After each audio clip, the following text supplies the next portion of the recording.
Hi, it's Darren here from Guitar.com. It's been almost 30 years since Line 6 released one of the very first digital modeling amps, named the Axis. Over the next decade, Line 6 went on to become one of the most important names in digital tube amp emulation, and the catalyst for the digital revolution that was to follow. So somewhat appropriately, the brand new series of amps they announced in 2022 have been called the Catalyst. There have been a number of Line 6 amps that have come and gone during that time, including the Flextone and the Alchemist, but the Catalyst line of amps are the first to be based on their renowned HX sound design techniques, which up until now were confined to their HELIX products. The Catalyst series offers 3 combos rated at 200, 100 and 60 watts, each offering 6 amplifier types, 6 reverbs, and a suite of 18 high-quality effects from the company's HX effects range. Our 60-watt review model features a specially designed 12-inch speaker, 2 switchable channels, a power attenuator which ranges from 60 watts to just 0.5 watts, and an XLR output for recording or direct connection to a live PA. The 6 onboard amps are all named after terms you will encounter throughout the course of your guitar playing career. They are named after the tonal characteristics synonymous with particular brands of amplifiers. In the past, players would only be introduced to the sound of, say, a Vox amp by owning one and thereby discovering its trademark chime. But now you get to experience Fender, Marshall, Vox, Boutique and Mesa style amps and understand their sometimes very different flavours.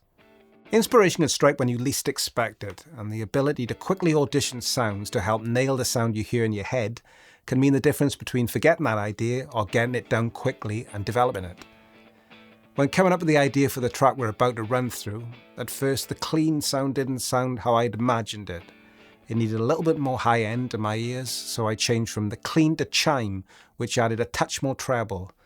And I also activated the spring reverb. So I went from this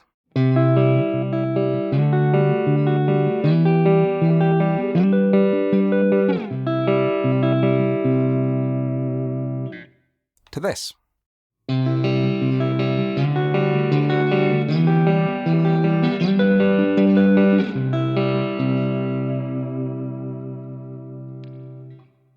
Similarly, when we get to the bridge section, where things start to heat up a little, we wanted to introduce a more overdriven sound, so we activated the boost switch. Now each amplifier type has a specific boost assigned to it that the designers believed was the most complementary. However, on this particular amp setting, and in part due to the fact we're using single coils, the high end was just a little too pronounced and couldn't be tamed with just the treble control. So I switched to something a little more bass heavy like a Marshall, and this was all achieved via a quick turn of the rotary knob. So coming up is the first track we put together, which showcases the chime, crunch and clean channels. We'll also show you a screenshot of the editing app for each sound we used.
Tube amps are generally designed with specific applications in mind.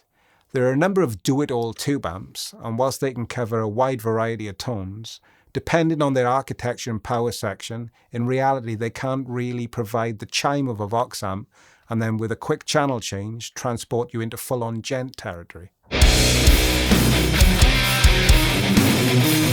The track you're about to hear demonstrates some of the heavier sounds the Catalyst produces. Hope you enjoyed the demo, and we'll see you next time.